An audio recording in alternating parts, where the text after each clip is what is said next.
New tier sets can be exciting. While sometimes they are just a small damage or survivability boost, in some cases they actually may interact with your class in more of a dynamic way. When the tier set bonuses were released last week, I was pretty excited for the Blood Death Knight set. In this video, we're going to go over how the set works, we're also going to do some testing with the set, see how much value it will provide, and just my general feelings towards the set bonus. Let's do this.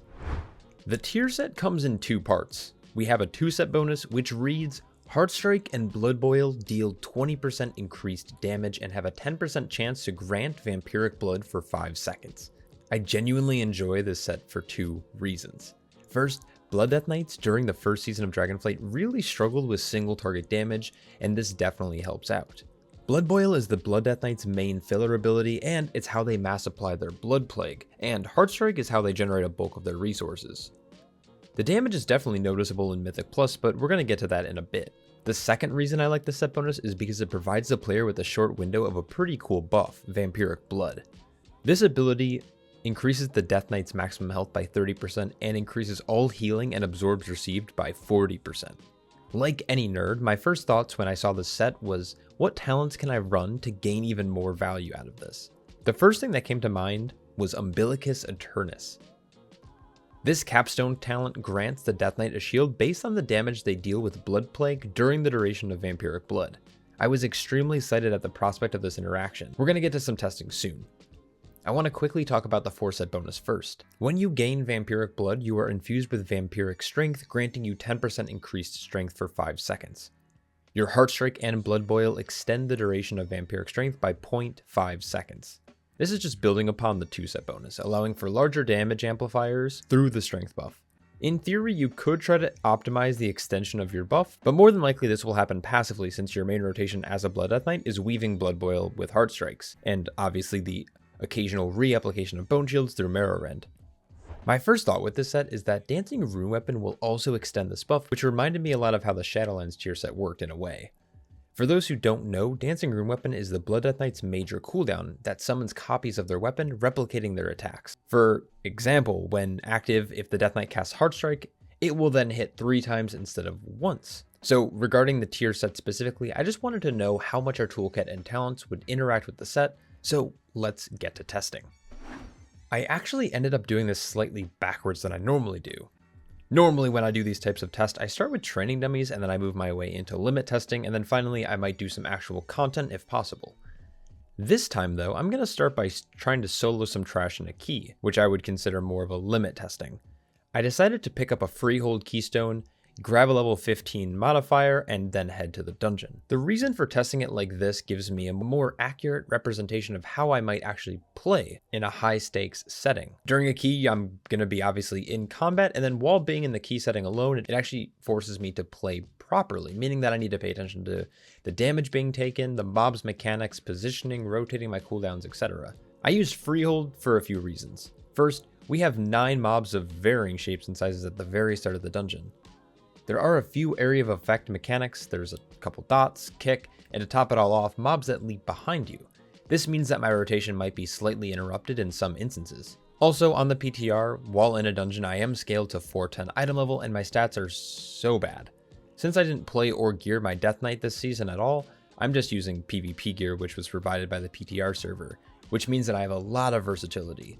But I'm also lacking a lot of other secondary stats, more importantly haste. Lastly, just keep in mind that I'm rusty. I haven't played Death Knight since basically Shadowlands. I ended up dying quite a few times. I just need to really get the hang of it again. Don't judge me.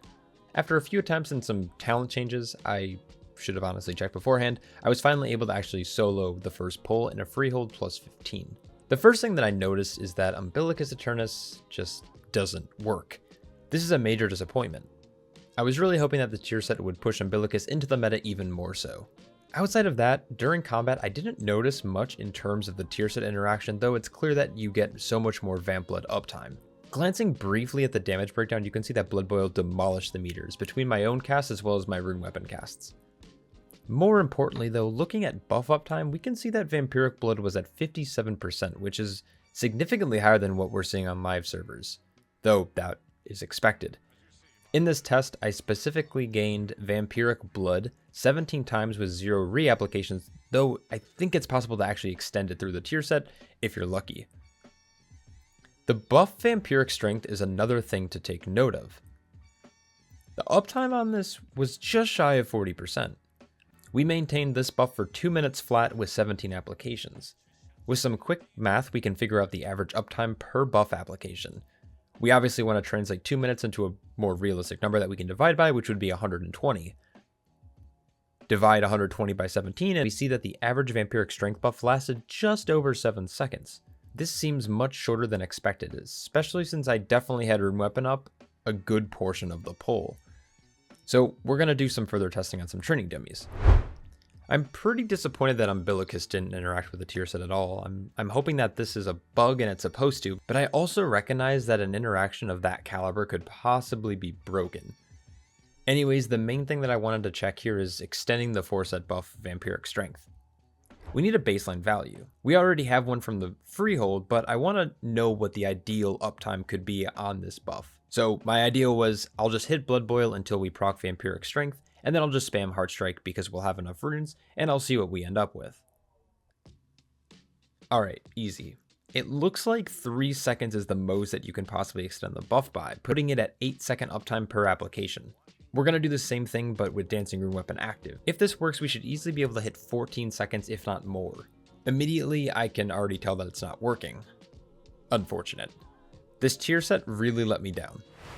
Originally, I was really excited for this tier set, but after testing, I'm rather disappointed. Part of me is hoping that there's parts of this set that are currently bugged.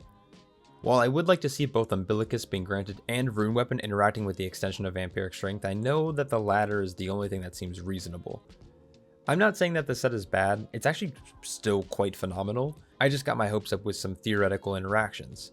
In its current state, it won't really change much from how Blood Death Knights are currently playing on live servers. Let me know your thoughts though. How do you feel about the set, and which would you like me to explore next?